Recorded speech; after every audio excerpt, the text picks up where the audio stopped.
So hi guys, welcome back to my YouTube channel. বন্ধুরা, চলে এলাম আবার একটা নতুন ভিডিও নিয়ে অনেকদিন পর।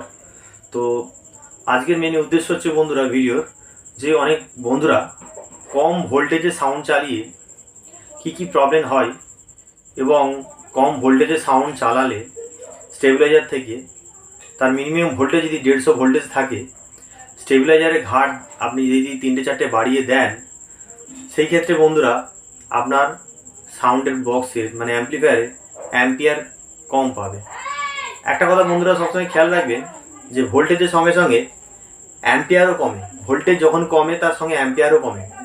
স্টেবিলাইজারের ভোল্টেজ যদি আপনি 150 ভোল্টেজকে যদি 220 দেন ঘাট দিয়ে, তাহলে সেইভাবে অ্যাম্পিয়ারটা পাওয়া যায় না। সেই ক্ষেত্রে বন্ধুরা আমি বলে দিচ্ছি, আপনারা করবেন কি, জেনারেটর ব্যবহার করবেন না, ডিজি ব্যবহার করবেন। ঠিক আছে? যখন কম ভোল্টেজে আপনি সাউন্ড চালাবেন, সেই ক্ষেত্রে ভোল্টেজের সঙ্গে সঙ্গে অ্যাম্পিয়ারও কমে যায়।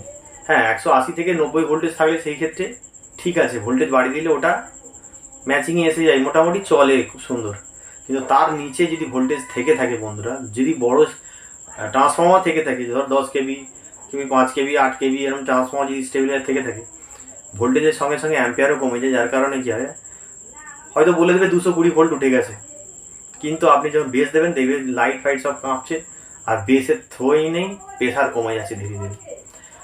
সবসময় বন্ধুরা মনে রাখবেন, যদি ভোল্টেজ কম মনে হয় 100-150 ভোল্টেজ থাকে, স্টেবিলাইজারে ঘাট মেরে ভোল্টেজটাকে বাড়ানোর দরকার নেই তখন করে আর। কেননা যখন এসির ক্ষেত্রে বলছি, 220 ক্ষেত্রে বলছি, যখন ভোল্টেজ ডাউন হয়ে যায় তার সঙ্গে অ্যাম্পিয়ারও কমে যায়। এই অ্যাম্পিয়ার আমাদের মাইক সাউন্ড বক্সের অ্যাম্পিয়ারটা হচ্ছে বিশেষ প্রয়োজন। ভোল্টেজের যতটা প্রয়োজন আর অ্যাম্পিয়ার ততটা গুরুত্বপূর্ণ প্রয়োজন। দুটোই কিন্তু দরকার বন্ধুরা, তবে একটা সাউন্ড কিন্তু খুব ভালো বাজে।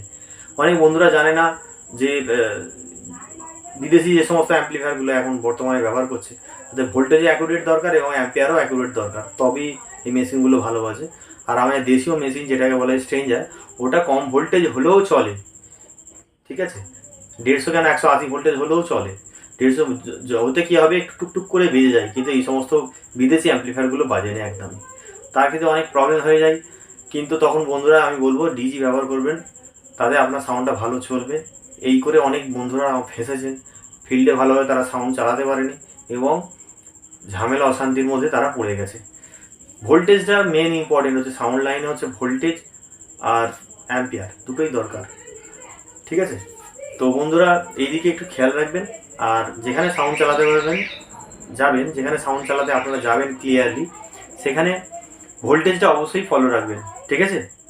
তো বন্ধুরা এই ছিল আজকের ভিডিও। বন্ধুরা সকলে ভালো থাকবেন। আর কারো যদি অল ফিটিংস, যদি সাউন্ড সিস্টেমে ফুল ফিটিং 2 বছর ওয়ারেন্টি গ্যারান্টি দিয়ে সাউন্ড সিস্টেম যদি কেউ যদি করাতে চান, নিচে দেওয়ার নাম্বারে অবশ্যই কল করবেন। আমার চ্যানেলের নাম হচ্ছে ডিজে চিন্টু। চ্যানেলটিকে অবশ্যই সাবস্ক্রাইব করে রাখবেন এই ধরনের আপনি ভিডিও পাওয়ার জন্য, দেখার জন্য। আই বাটনে অনেক ভিডিও আছে, বন্ধুরা দেখে নেবেন। যদি ভালো লাগে থাকে অবশ্যই আমাকে অর্ডার দেবেন। ঠিক আছে বন্ধুরা, দেখা হচ্ছে নেক্সট ভিডিও। অবশ্যই কমেন্ট করবেন, আপনাদের বন্ধু বান্ধবকে শেয়ার করবেন। দেখা হচ্ছে নেক্সট ভিডিওতে বন্ধুরা, সকলে ভালো থাকবেন। টাটা।